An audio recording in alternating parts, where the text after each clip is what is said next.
ನಿನ್ನ ವಿಶಾಲ್ನ ಆ ದೇವ್ರು ಒಬ್ಬರಿಗೋಸ್ಕರ ಒಬ್ರು ಅಂತ ಹುಟ್ಟಿಸಿದಾನೆ. ಎಂತ ಸಮಸ್ಯೆ ಬಂದ್ರೂ ನೀವು ಜೀವನ ಪೂರ್ತಿ ಒಟ್ಟಿಗೆ ಇರ್ತೀರಾ. ಈ ಕಣ್ಣೀರು ಆದಷ್ಟು ಬೇಗ ಆನಂದ ಬಾಷ್ಪ ಆಗತ್ತೆ ನೋಡ್ತಿರು.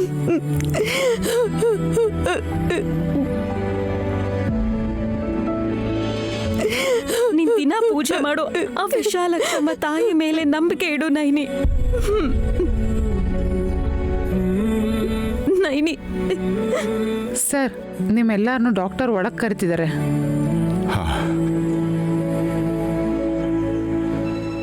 ಬನ್ನಿ. ಬಾ ನೈನಿ.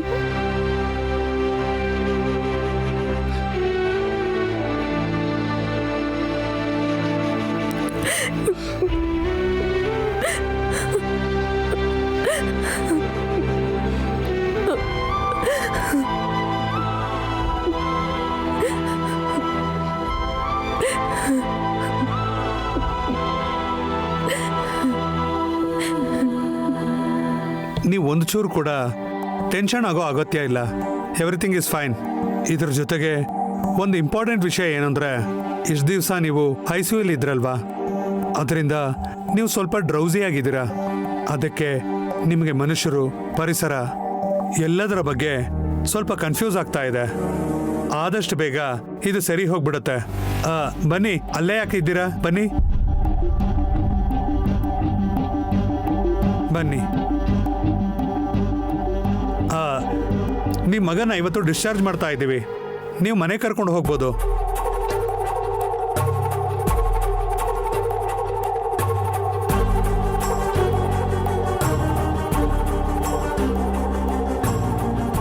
ವಿಶಾಲ್, ಇಷ್ಟು ಒಳ್ಳೆ ಕುಟುಂಬ ಇರೋದು ನಿಮ್ಮ ಅದೃಷ್ಟ. ನಿಮ್ಮ ಕುಟುಂಬನೇ ನಿಮ್ಮ ಶಕ್ತಿ.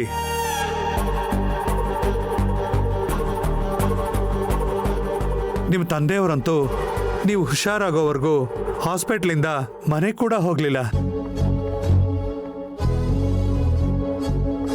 ಇನ್ನು ನಿಮ್ಮ ತಾಯಿಯವರಂತೂ ಪ್ರತಿ ಕ್ಷಣನೂ ನಿಮ್ಮ ಪಕ್ಕದಲ್ಲೇ ಇದ್ರು. ನಿಮ್ಮ ಸೇವೆ ಮಾಡ್ತಾ ನಿಮ್ಮನ್ನ ಕಣ್ಣಿನ ರೆಪ್ಪೆ ತರ ನೋಡ್ಕೊಂಡ್ರು. ಕಂದ ವಿಶಾಲ್, ನಿನ್ನ ಮತ್ತೆ ಕಣ್ಣಾರೆ ನೋಡ್ತಾ ಇದ್ದೀನಿ.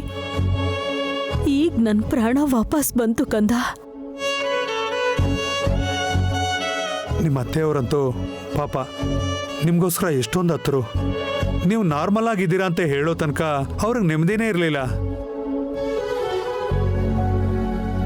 ನಿಮ್ಮ ತಮ್ಮ ಹಾಗೂ ನಾದ್ನಿ ಅಂತೂ ನಿಮ್ಗೋಸ್ಕರ ಎಷ್ಟು ಕಷ್ಟಪಟ್ಟಿದಾರೋ ಮಾತಲ್ಲಿ ಹೇಳಕ್ಕಾಗಲ್ಲ. ಇಮಿಡಿಯೇಟ್ ಆಗಿ ಬ್ಲಡ್ ಬೇಕು ಅಂದಿದ್ದಕ್ಕೆ ತುಂಬಾ ಕಷ್ಟಪಟ್ಟು ಅರೇಂಜ್ ಮಾಡಿದ್ರು.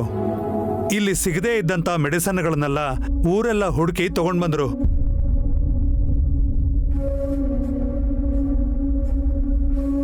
ಈ ನಿಮ್ಮ ಅತ್ತಿಗೆ ಅಂತೂ ನೀವು ಹುಷಾರಾಗೋವರೆಗೂ ದೇವಸ್ಥಾನಕ್ಕೆ ಹೋಗಿ ದೇವ್ರ ಹತ್ರ ಬೇಡ್ಕೋತಾನೆ ಇದ್ರು.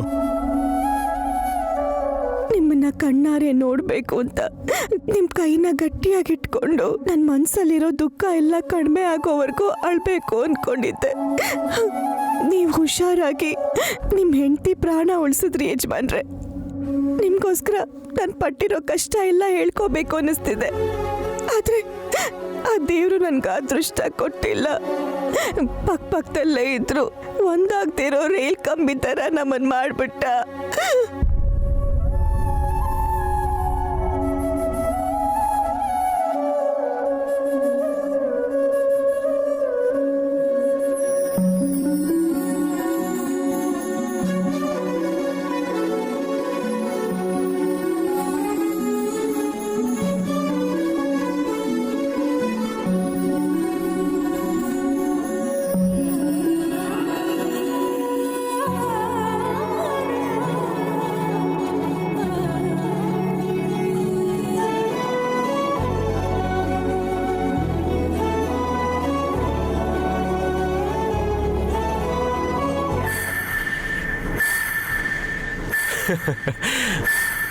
ಆಂಟಿ, ಅವ್ರು ಹೇಳ್ತಿರೋದು ನಿಜನಾ?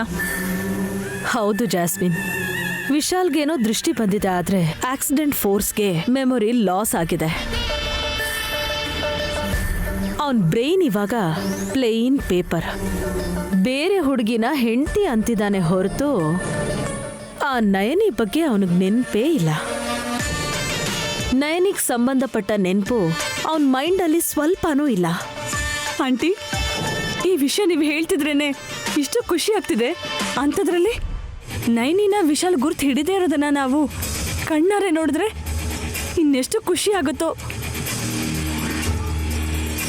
ಆಂಟಿ, ನೈನಿ ಮೇಲೆ ಸೇಡ್ ತೀರಿಸ್ಕೊಳ್ಳೋಕ್ಕೆ ಆ ದೇವ್ರು ನನಗೆ ಒಂದೇ ಆಯುಧ ಕೊಟ್ಟಿದ್ದಾನೆ ಅನ್ಕೊಂಡೆ. ಆದರೆ ಬ್ರಹ್ಮಾಸ್ತ್ರದಂತ 2 ಆಯುಧ ಕೊಟ್ಟಿದ್ದಾನೆ ಆಂಟಿ. 2 ಆಯುಧ ಅಂದ್ರೆ ಯಾವುದು ಜಾಸ್ಮಿನಮ್ಮ? ವಿಶಾಲ್ಗೆ ಜೀವನ ಪೂರ್ತಿ ದೃಷ್ಟಿ ಬರದೇ ಹೋದ್ರೆ ಗಂಡನ್ ನೋಡ್ತಾ ನೈನಿ ನರ್ಕ ಅನುಭವಿಸ್ತಾಳೆ. ಅದನ್ನ ನಾನು ಉಪಯೋಗಿಸ್ಕೊಂಡು ನೈನಿ ಜೊತೆ ಒಂದು ಆಟ ಆಡಬೇಕು ಅನ್ಕೊಂಡಿದ್ದೆ. ಆದ್ರೆ ಈಗ ಅಷ್ಟಕ್ಕೂ ವಿಶಾಲ ನೈನಿನ ಯಾರು ಅಂತಾನೆ ಗುರ್ತು ಹಿಡಿದೇ ಇದ್ರೆ ನೈನಿಗೆ ಅದಕ್ಕಿಂತ ನರಕ ಮತ್ತೊಂದಿರಲ್ಲ. ನೈನಿಗೆ ಇನ್ನೂ ತಡೆಯೋಕ್ಕಾಗ್ದಿರೋ, ಸಹಿಸಕ್ಕಾಗ್ದಿರೋ ಮತ್ತೊಂದು ವಿಷಯ ಯಾವ್ದು ಗೊತ್ತಾ? ಅವಳ ಮುಂದೆ ವಿಶಾಲ್ ಬೇರೆ ಹುಡುಗಿನ ಹೆಂಡತಿ ಅಂತ ಕರೆಯೋದು. ಜನರಲ್ ಆಗಿ ಗಂಡ ಬೇರೆ ಹುಡುಗಿ ಜೊತೆ ಮಾತಾಡಿದ್ರೆ ಹೆಂಡತಿಗೆ ಇಷ್ಟ ಆಗಲ್ಲ. ಅಂಥದ್ರಲ್ಲಿ ಅವಳ ಮುಂದೆ ಇನ್ನೊಬ್ಳನ್ನ ಹೆಂಡತಿ ಅಂತ ಅನ್ಕೊಂಡ್ರೆ ಅದು ನೈನಿಗೆ ಎದೆ ಒಡೆದು ಹೋಗೋ ಅಂಥ ದೃಶ್ಯ ಆಂಟಿ. ಹೌದು ಜಾಸ್ಮಿನ್, ನಾವೆಲ್ಲರೂ ಅಮ್ಮ, ಅಪ್ಪ, ತಮ್ಮ, ನಾದ್ನಿ ಅಂತ ವಿಶಾಲ್ಗೆ ಹೇಳಿ ಪರಿಚಯ ಮಾಡ್ಕೊಂಡ್ವಿ. ಆದರೆ ಹೆಂಡತಿ ಅಂತ ಹೇಳಿ ಪರಿಚಯ ಮಾಡ್ಕೊಳ್ಳೋ ಅವಕಾಶ ನಯನಿಗಿಲ್ಲ.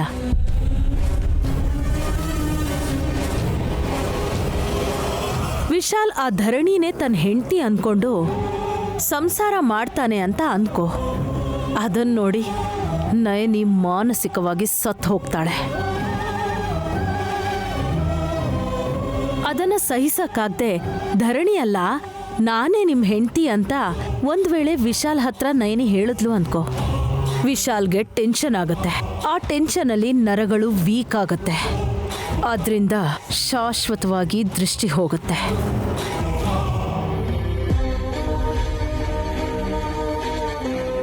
ಸೊ ಈ ಭಯದಿಂದ ನಯನಿ ಸತ್ರು ನಾನೇ ನಿಮ್ ನಿಜವಾದ ಹೆಂಡತಿ ಅಂತ ವಿಶಾಲ್ ಹತ್ರ ಹೇಳಲ್ಲ.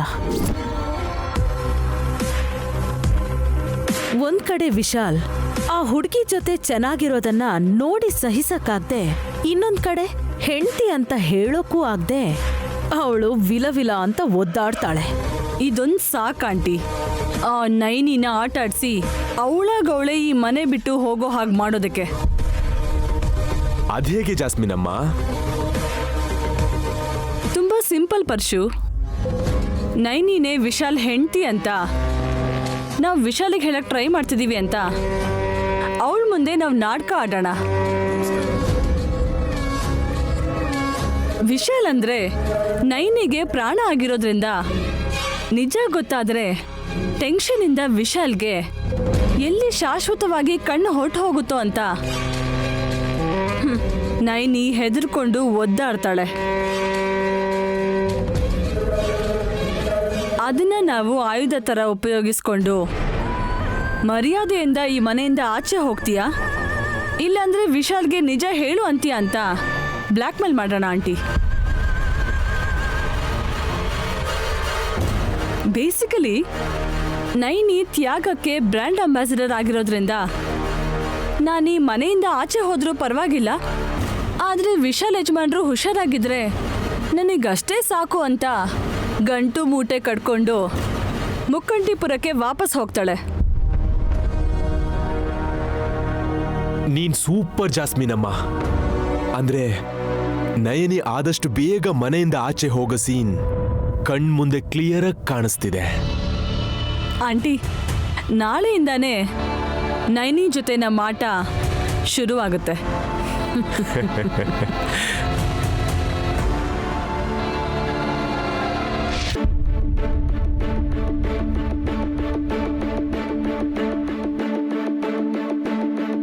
ಹೇಳಿ ಡಾಕ್ಟ್ರೇ, ನಿಮ್ಮ ಗಂಡನ ಸ್ಥಿತಿ ನೋಡಿ ನೀವು ಎಷ್ಟು ನೊಂದ್ಕೊಂಡಿದ್ದೀರಾ ಅಂತ ನಂಗೆ ಅರ್ಥ ಆಗುತ್ತೆ.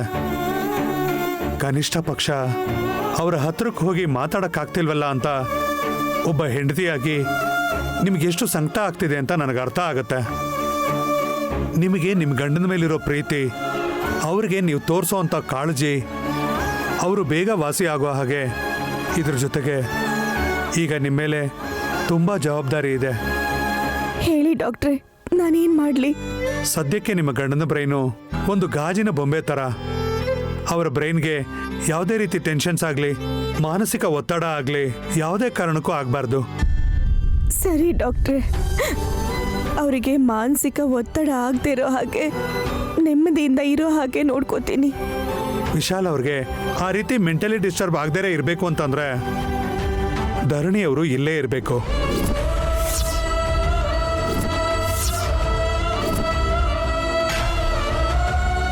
ನೀವೇನು ಹೇಳ್ತಿದ್ದೀರೋ ನನಗೆ ಅರ್ಥ ಆಗ್ತಿಲ್ಲ ಡಾಕ್ಟ್ರೆ. ವಿಶಾಲ್ ಕಣ್ಣಿಗಿರೋ ಕೊನೆ ನೆನಪು ಧರಣಿನ ಹೆಂಡತಿ ಅಂತಿದೆ. ಅವರು ಕಣ್ಣು ಮುಂದೆ ಕಾಣಿಸ್ಕೊಳ್ದೆ ಹೋದ್ರೆ ವಿಶಾಲ್ ಅವ್ರಿಗೆ ತುಂಬಾ ಟೆನ್ಷನ್ ಆಗೋ ಸಾಧ್ಯತೆ ಇದೆ.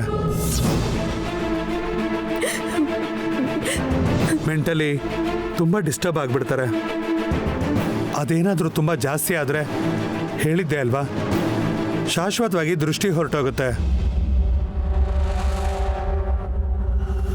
ಅದಕ್ಕೆ ಈಗ ನಾನು ಹೇಳೋ ಸಲಹೆನ ಇಂಪ್ಲಿಮೆಂಟ್ ಮಾಡೋದು ನಿಮಗೆ ಅಷ್ಟು ಸುಲಭ ಅಲ್ಲ. ಆದರೆ ಸದ್ಯಕ್ಕೆ ನಿಮ್ಗೆ ಅದು ಬಿಟ್ಟರೆ ಬೇರೆ ದಾರಿ ಇಲ್ಲ. ಏನ್ ಡಾಕ್ಟ್ರೆ ಆ ಸಲಹೆ? ಧರಣಿ, ವಿಶಾಲ್ ಅವರೇ ಹೆಂಡತಿಯಾಗಿ ನಟಿಸ್ಬೇಕು.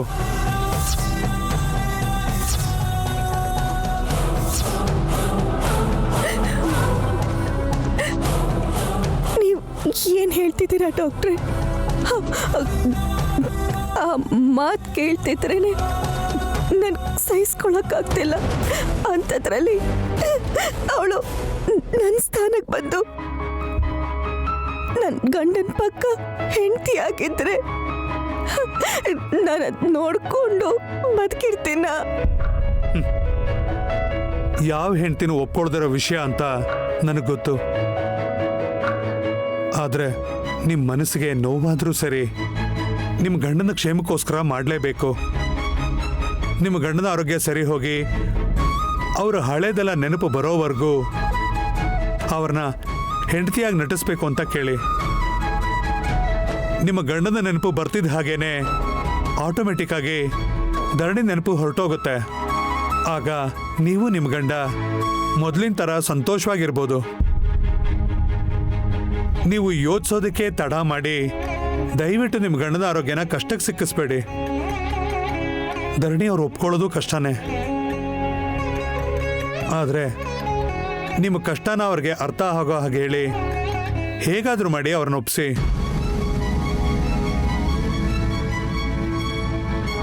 ಇದನ್ನೇನಾದರೂ ನಿರ್ಲಕ್ಷ್ಯ ಮಾಡಿದ್ರೆ ದೊಡ್ಡ ಸಮಸ್ಯೆ ಎದುರಿಸ್ಬೇಕಾಗತ್ತೆ. ನೆನ್ಪಿಟ್ಕೊಳ್ಳಿ.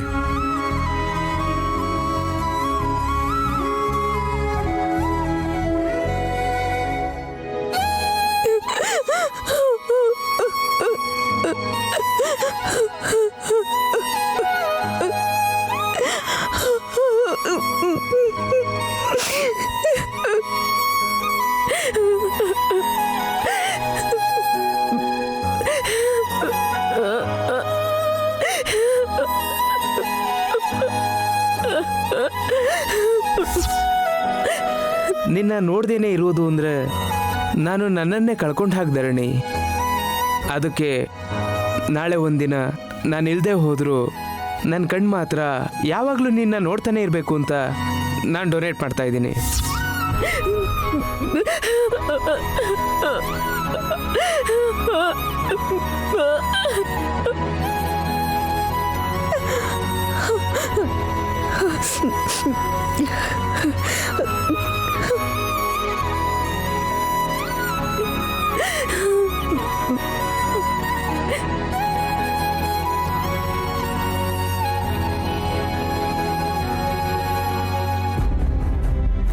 ನರ್ಸಮ್ಮ, ಹೇಳಿ ಮೇಡಮ್. ಧರಣಿ ಅನ್ನೋ ಹುಡುಗಿ ಎಲ್ಲಿದ್ದಾಳೆ? ಅಲ್ಲಿ ಕೂತಿದ್ದಾರೆ ನೋಡಿ ಮೇಡಮ್.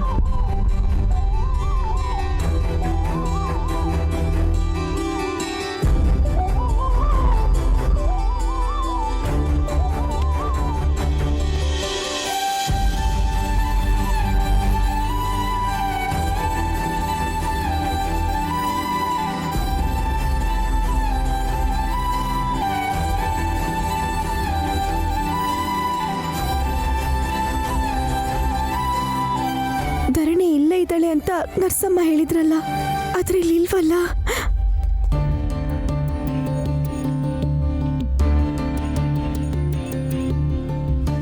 ಮಾವ, ಧರಣಿನ ನೀವೇನಾದ್ರೂ ನೋಡಿದ್ರಾ?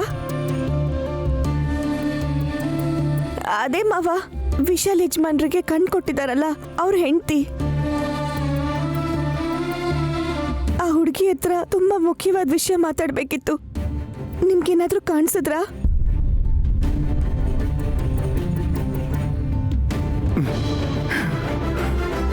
ಅಯ್ಯೋ, ಏನಾಯ್ತು ಮಾವ? ನಿನ್ನ ಹತ್ರ ಕ್ಷಮೆ ಕೇಳೋ ಅರ್ಹತೆ ಕೂಡ ನನ್ನಲ್ಲಿಲ್ಲಮ್ಮ. ನೀನು ಮಗಳು ವಯಸ್ಸಿನವಳು. ನಿನ್ನ ಒಳ್ಳೆತನಕ್ಕೆ ನಿನ್ನ ಕಾಲು ಹಿಡಿದ್ರೆ ನಿನ್ನ ಆಯಸ್ಸು ಕಮ್ಮಿ ಆಗುತ್ತೆ ಅಂತ ಸುಮ್ಮನಾಗ್ಬಿಟ್ನಮ್ಮ.